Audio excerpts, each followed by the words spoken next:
meus irmãos, quarta-feira passada, no nosso culto de ensino,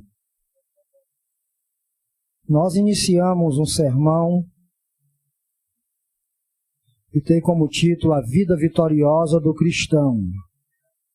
E naquela quarta-feira nós explicamos aos irmãos a razão do porquê todo cristão já é alguém vitorioso.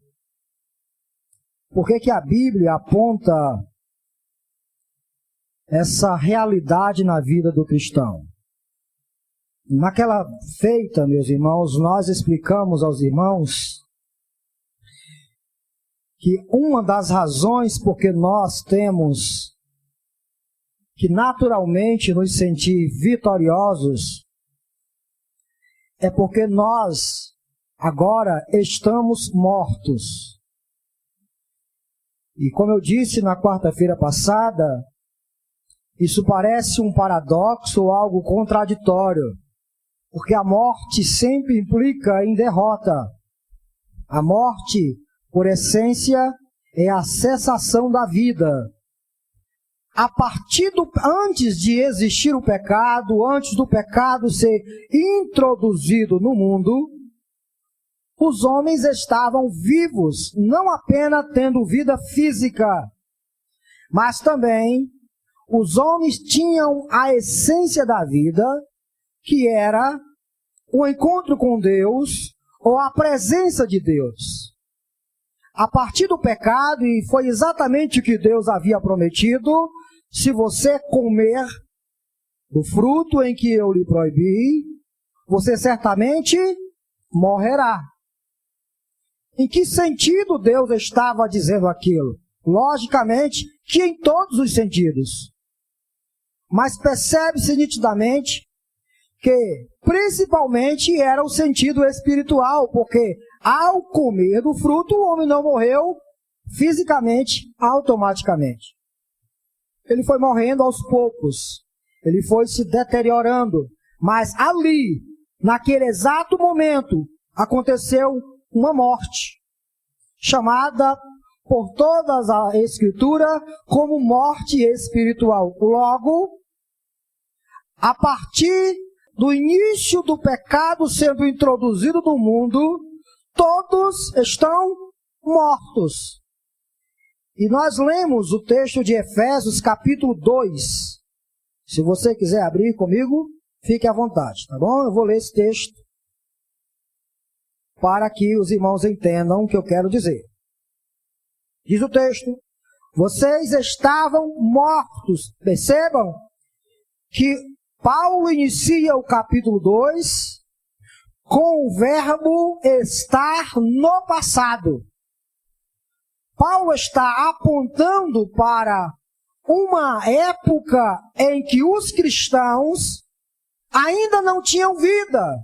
E que época era essa? Era exatamente a época em que eles não foram regenerados, ou em que eles não tiveram um encontro com Cristo. Naquela situação, eles estavam mortos para Deus. Entretanto, o que foi que aconteceu a partir do versículo de número 4? Por favor, leia comigo. Todavia, Deus, que é rico em misericórdia, pelo grande amor com que nos amou, deu-nos vida com Cristo, quando ainda estávamos mortos, pela graça vocês são salvos. Então, percebam, meus irmãos, que Paulo traz a verdade de que o estado atual dos cristãos é um estado de vida e de morte. Coisa estranha. Antes, o estado do cristão era de morte para com Deus, mas de vida para com o pecado e para com outras coisas que eu citei na quarta-feira passada. Agora, tendo sido regenerado, mudou-se as polaridades. Mudou completamente. Agora, os cristãos não estão mais mortos para Deus, agora eles estão vivos para Deus. Mas em contrapartida, eles estão mortos para o pecado. Então, a pregação de quarta-feira passada trouxe-nos a ideia de mortos para três coisas. Somos vitoriosos porque estamos mortos para com o pecado. Ou seja, o pecado não nos domina mais. Antes sim, agora não. Todos os cristãos foram de uma vez por todas libertados das amarras do pecado. Eles não são mais escravos do pecado. Cristo entrou na situação e libertou completamente o cristão das amarras do pecado. Ele não é mais escravo do pecado. Ele agora pode dizer não ao pecado, porque ele não está sujeito ao pecado. Ele agora tem vida e ele pode agir com não diante das propostas que o pecado lhe oferece. O estado do cristão é um estado vitorioso porque ele estava morto para Deus e agora não mais. Agora ele está vivo para com Deus, mas agora ele está morto para o mundo. O sistema, o mundo como sistema antes nos amarrava, nos prendia, e nós seguíamos a presente ordem deste mundo, o sistema deste mundo. De fato, todos nós éramos Maria, vai com as outras. Existia um sistema, um reino das trevas, que todos os homens que estavam mortos para com Deus seguem esse sistema. Mas o cristão não. O cristão foram de uma vez por todas libertados desta situação. Não são mais escravos do pecado, nem muito menos são escravos do sistema mundano. Eles estão livres. Eles têm agora uma nova mentalidade. Eles sabem raciocinar fora da caixa. Eles não raciocinam com a mente do mundo. Agora, eles têm uma nova cultura. Eles têm uma nova ética. Eles têm uma nova moralidade. O cristão vive completamente na contramão do mundo. O mundo vai por essa via. O cristão vai por uma outra, completamente diferente. Qual é a razão disso? Ele foi libertado da situação, das amarras do mundo. Por isso ele é vitorioso. Ele é alguém que está livre do pecado e está livre do mundo. Mas o melhor de tudo, meus irmãos, é que o cristão não é alguém que é apenas livre do pecado e do mundo. Mas existia algo que acusava esse indivíduo. Por exemplo, todos nós somos pecadores. Nascemos com uma natureza pecaminosa e por isso nós pecamos. Nós não nos tornamos pecadores porque pecamos. Nós pecamos porque somos pecadores. E todo pecado gera uma dívida, gera uma conta. O salário do pecado é a morte. E João diz que o pecado é a transgressão da lei. Essa, para mim, é a síntese, é a explicação do que é o pecado. É a transgressão da lei. De que lei? A lei de Deus. A lei que está gravada na consciência humana e a lei que Deus revelou através das Sagradas Escrituras. Esta lei acusa o homem dos seus pecados. Mas o cristão não está mais debaixo da acusação da lei. Isso se explica porque Cristo levou sobre si os nossos pecados. Tendo levado sobre si os nossos pecados, Cristo pagou toda a nossa conta. Tendo pagado toda a nossa dívida, a lei agora se torna inoperante. ela não é mais eficaz no sentido de nos condenar. Ela não tem mais a capacidade de condenar aquele que de uma vez por todas foi justificado. Romanos capítulo 8, lá pelas tantas, no versículo 37, 34, mais especificamente, Paulo diz: quem intentará acusação contra os escolhidos de Deus? Quem? Leia lá comigo, por favor. Romanos capítulo 8, versículo 34. Aliás, 33. Capítulo 8, versículo 33. Quem fará alguma acusação? Quem antes nos acusava, irmão? Quem era que antes nos acusava? Quem antes nos acusava, irmão? A lei. Tem uma harpa, a harpa lá não diz que a espada da lei, o número 15 que nós cantamos no início, diz que antes o que foi que Cristo abriu os nossos olhos e nós vimos a espada da lei sobre a nossa cabeça. E espada não é para palitar dente, né, irmãos? Espada não é para limpar os ouvidos. Espada é um instrumento de sentença de morte. Quem usa espada usa para matar. A lei trazia morte. Não porque a lei era ruim, mas porque nós éramos pecadores. Porque nós tínhamos uma dívida.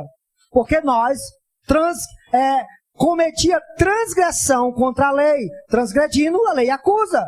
Mas veja o que diz o versículo 33 do capítulo 8 de Romanos. Quem fará alguma acusação contra os escolhidos de Deus? E essa é uma pergunta retórica.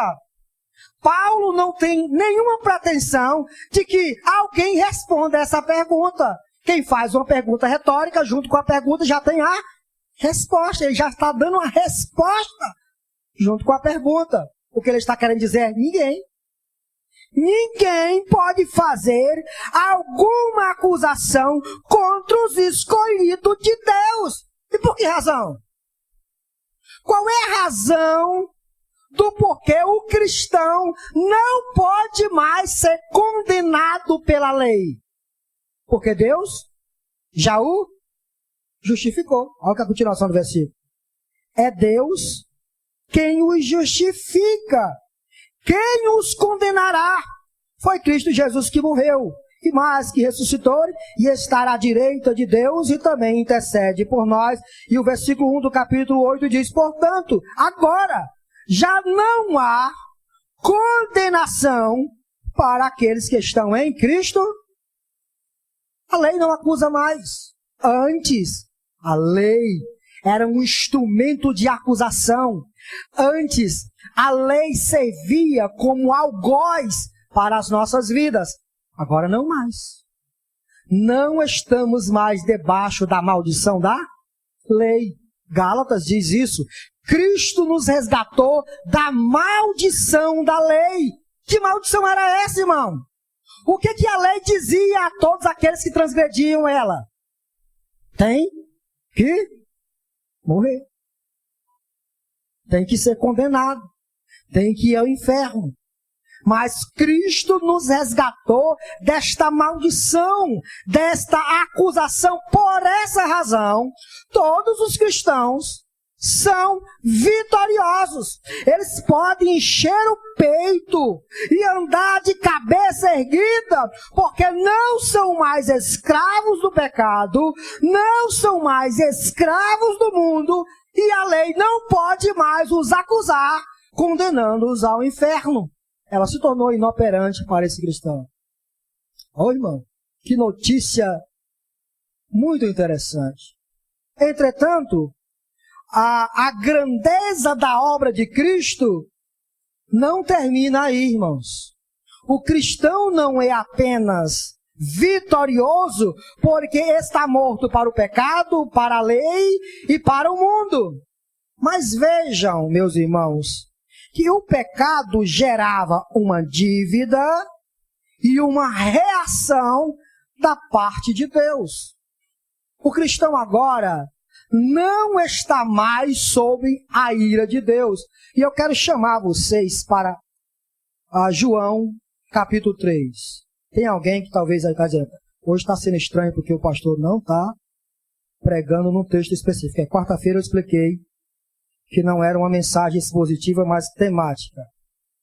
Eu estou trazendo a temática da vida vitoriosa do cristão, estou explicando porque o cristão é vitorioso. Então leia capítulo 3, versículo 16, por favor.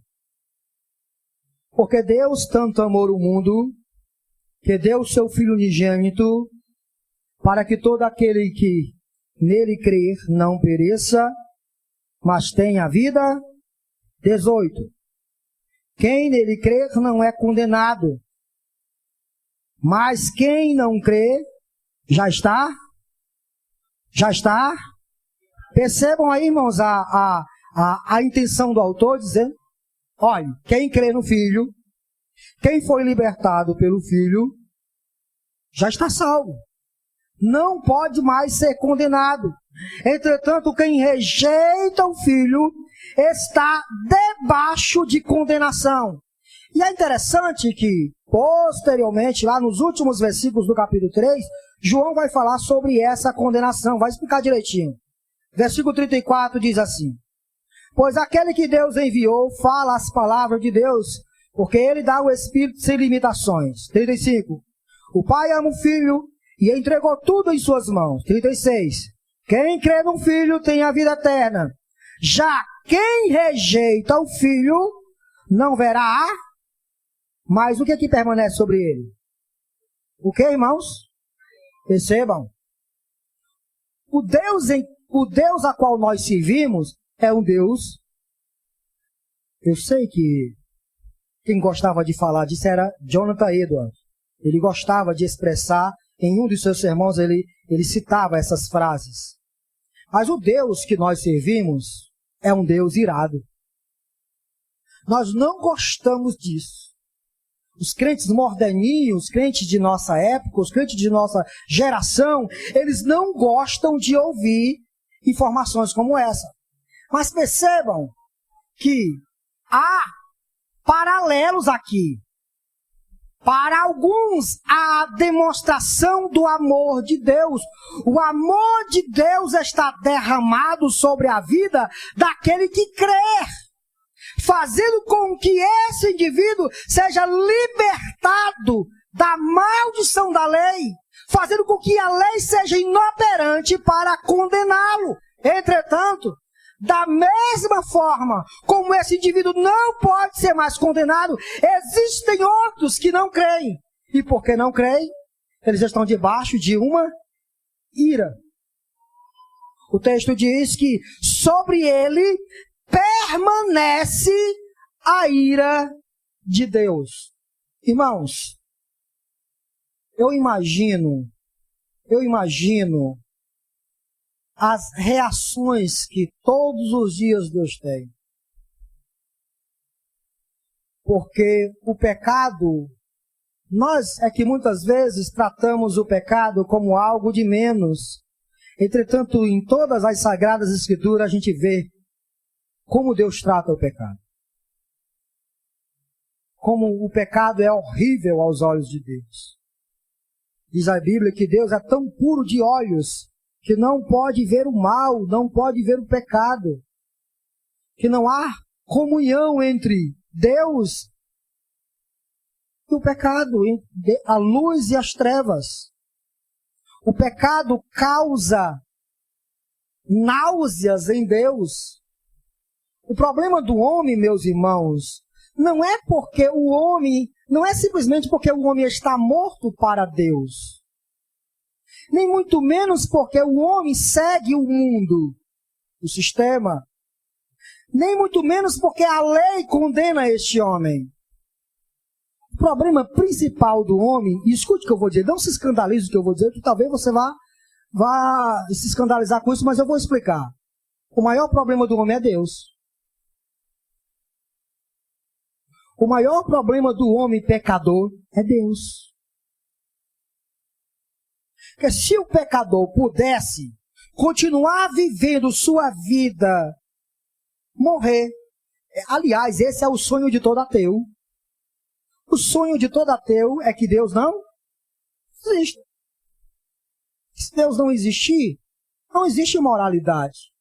Não existe prestação de conta. Não existe transgressão de nenhum mandamento vindo de um ser superior. Olha que coisa legal. Comamos, bebamos, e amanhã morramos. E a vida se encerra. Mas o maior problema do homem, meus irmãos, é que um dia,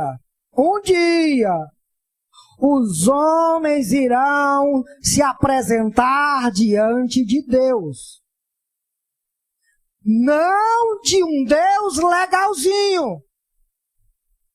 Apocalipse diz que os homens se apresentarão diante de um Deus irado.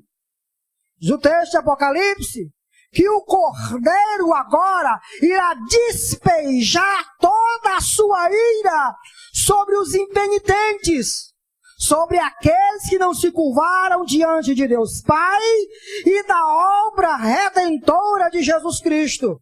O maior problema do homem é um dia ele se encontrar com Deus irado. E o que isso tem a ver com a gente? Muito. Nós escapamos disso, irmãos. A maior alegria de todo cristão é saber e crer que já não estão debaixo desta ira. Um dia Deus Pai visitou seu Filho com justa ira, esgotando toda ela sobre o seu Filho, para que não despejasse sobre todo aquele que creriam em Jesus Cristo. De forma que João capítulo 3 diz que quem crê no Filho já escaparam.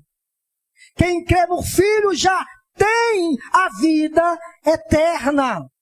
A maior vitória de todos nós é que agora Deus não está mais irado conosco. Agora nós podemos chamar Deus de Pai. Ah, pastor, mas todo mundo pode chamar Deus de Pai? Não. Não. João capítulo 1, versículo 11, 12 e 13 diz que somente aqueles que receberam Jesus Cristo podem chamar Deus de Pai, podem ter o direito de chamar Deus de Pai. Diz o texto, deu-lhes o direito de serem chamados filhos de Deus. Quem dá esse direito é Jesus. Somente aqueles que se curvam diante do Filho, em pronta submissão, tem Deus como Pai. Todo cristão agora pode dobrar seus joelhos livremente, irmãos. E Hebreus vai dizer que Cristo, a obra de Cristo, abriu para nós um novo e vivo caminho.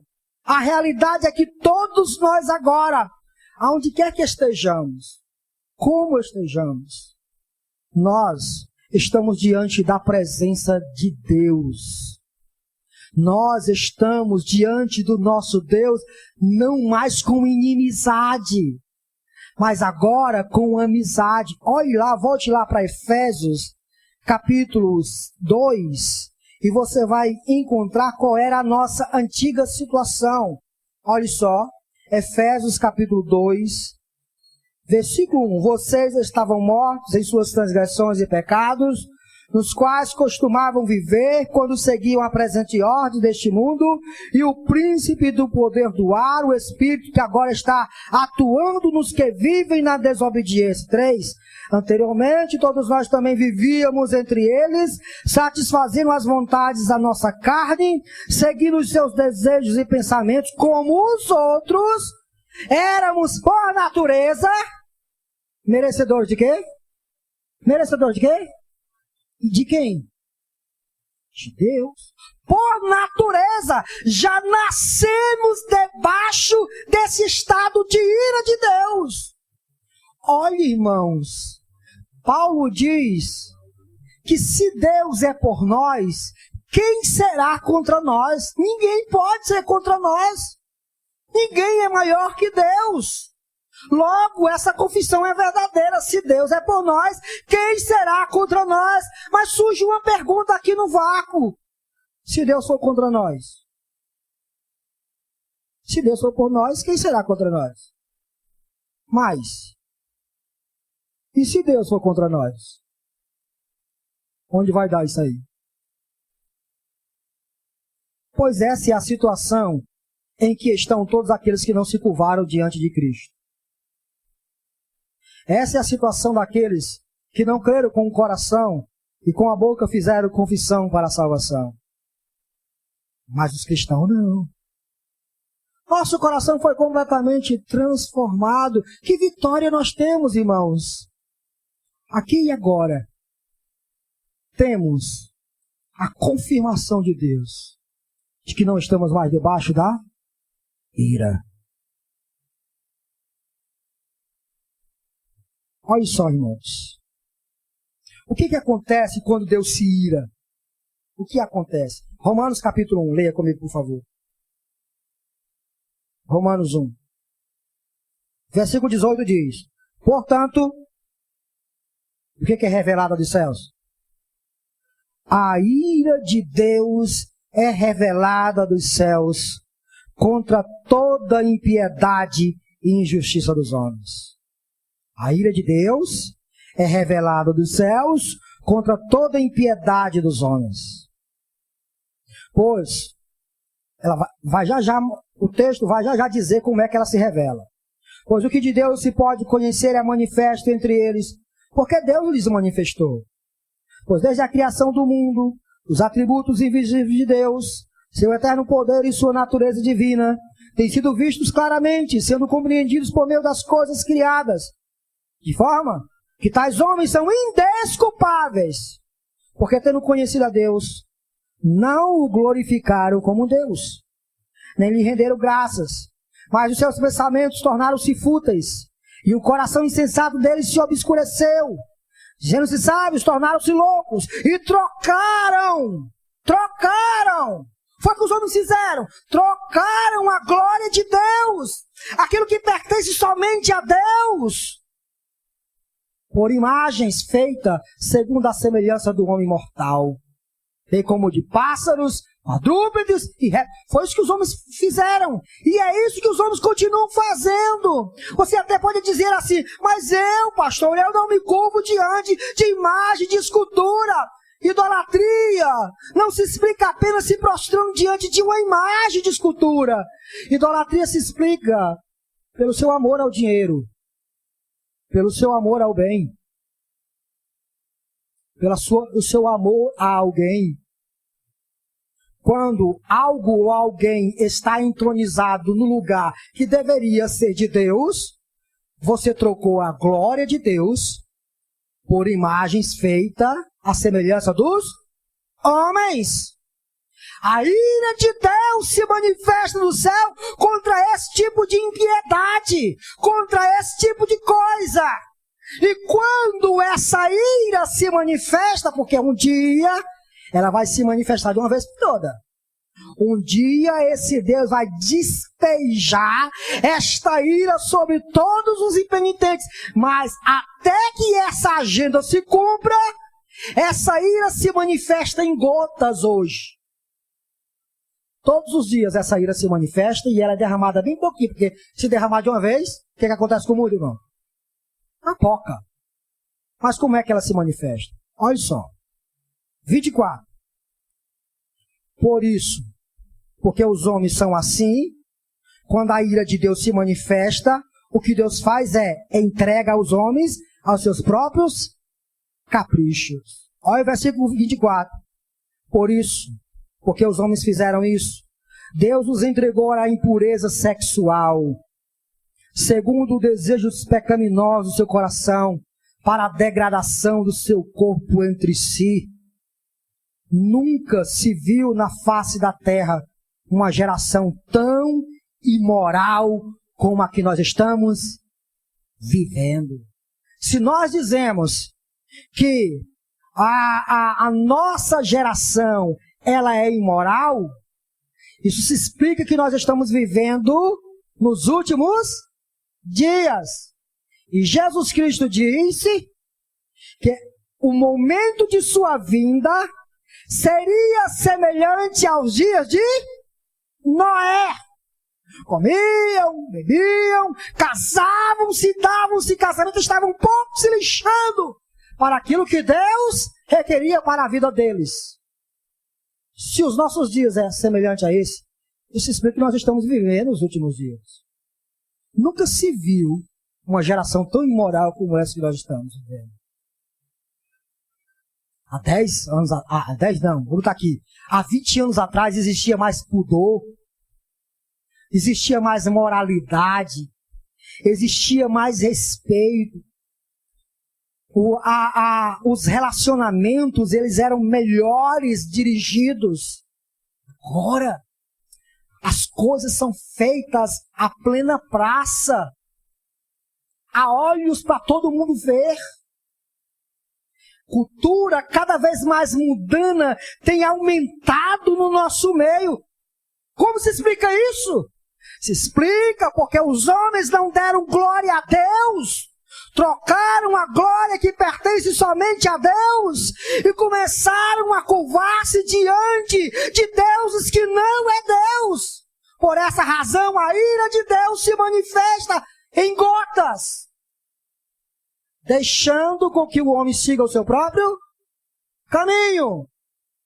Escute, irmão. Isso é ira. O que você está vendo no mundo é ira.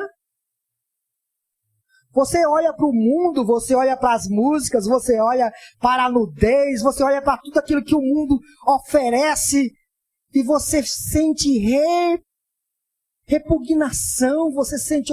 Isso é ira. O que está acontecendo no mundo é ira. Deus está despejando do mundo a sua ira. De que sentido? Deixa eles irem. Deixa eles irem.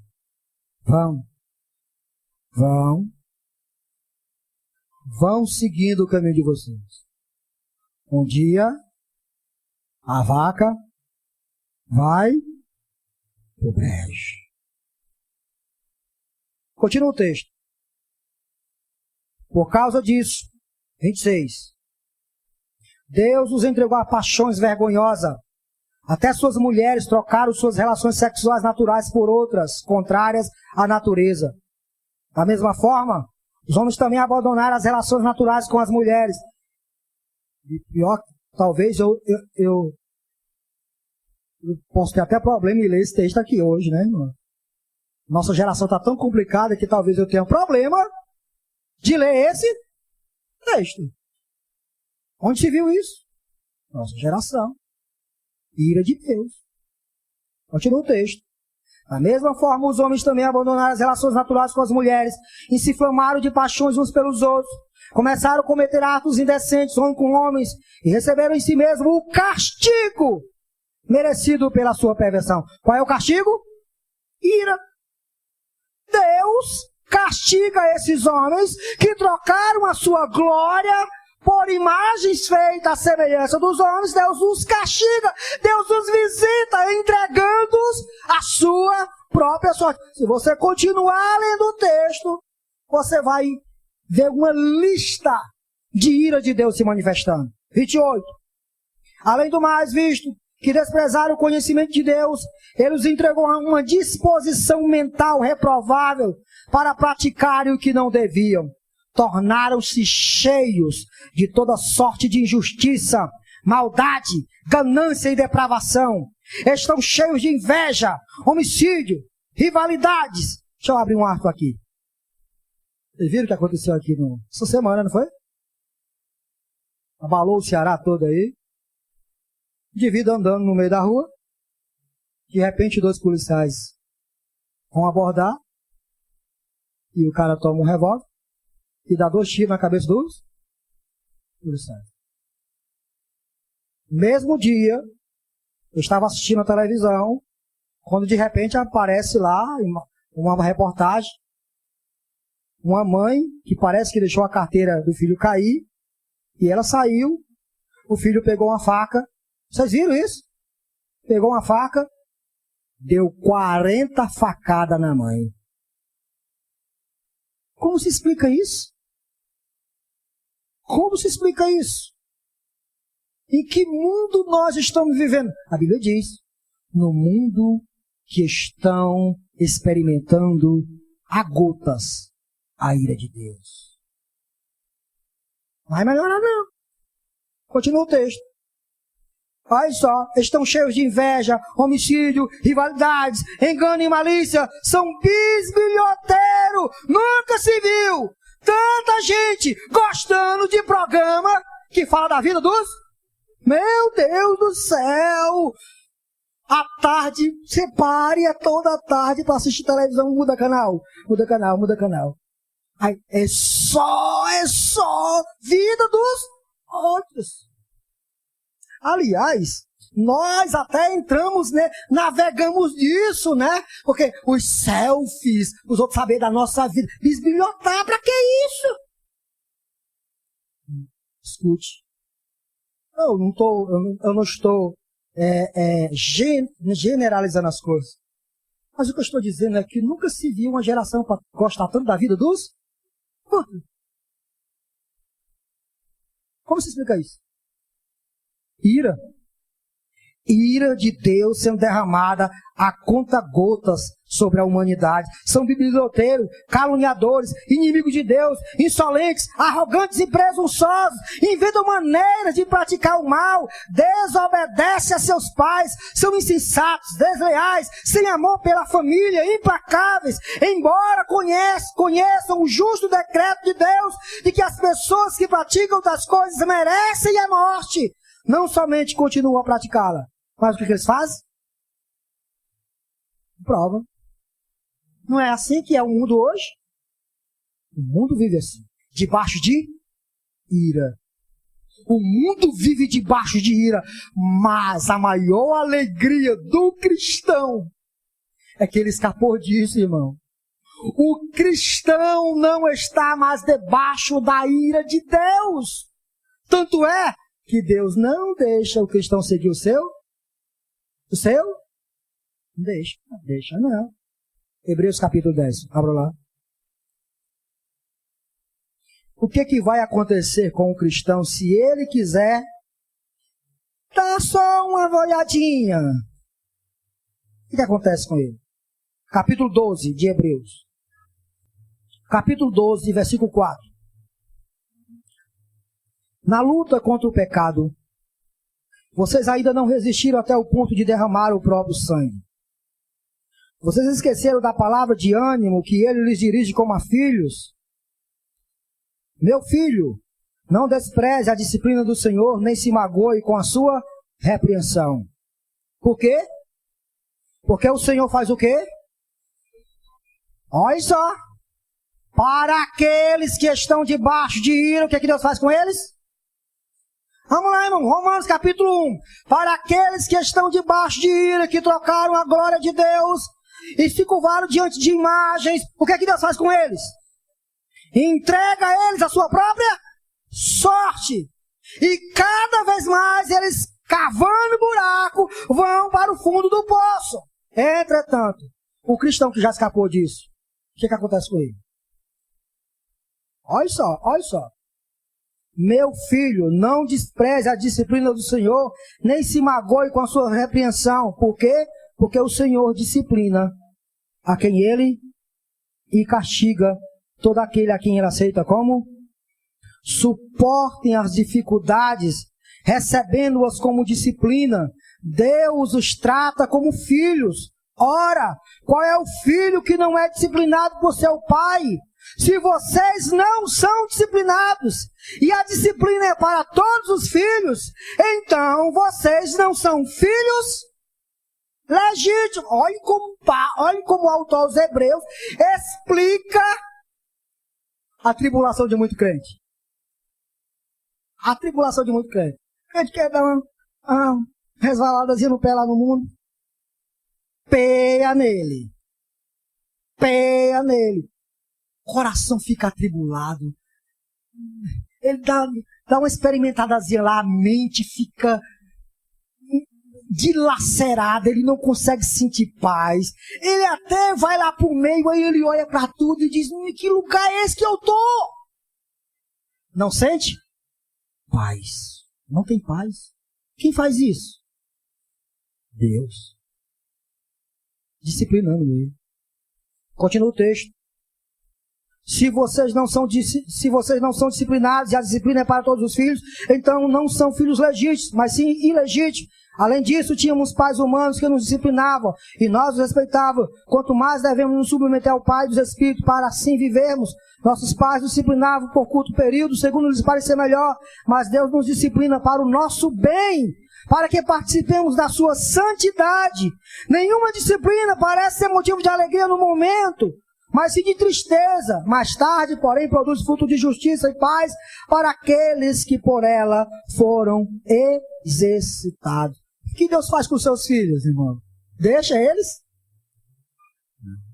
Você está vendo seu filho tocar, colocar o dedo na tomada, você deixa?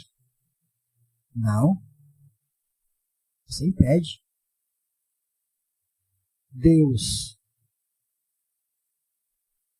agora, sendo o Pai daqueles que receberam Jesus como seu Senhor e Salvador, Deus se encarrega de disciplinar todos eles. E isso é tão bom, isso acalenta tanto o meu coração, porque eu sei que é responsabilidade minha lutar contra o pecado. Eu sei que eu tenho que, com todas as minhas forças, até a última força que eu tiver, eu tenho que lutar contra toda a espécie de pecado. Mesmo assim, eu ainda sei que eu poderei não ser capaz de não resvalar o pé. Em algum momento eu posso tropeçar, porque o texto diz que aquele que está de pé, cuidado para que não caia. João disse, filhinhos, não pequeis. A ordem é não pecar, não caia. Ah, o texto não termina aí. Ah, meu irmão, se o texto terminasse aí eu estava atribulado. O texto diz, não peques, mas se pecar, tendes à direita de Deus Pai, advogado de vocês. Olha só, irmãos. O cristão não está mais debaixo de ira. O destino do cristão é crescer cada vez mais em santidade. E no dia da sua prestação de conta, não se apresentar diante do trono branco, mas se apresentar diante do tribunal de Cristo, para ser galardoado e ouvir do próprio Cristo. Vinde, bendito de meu Pai, possuí por herança aquilo que está preparado para você antes da fundação do mundo.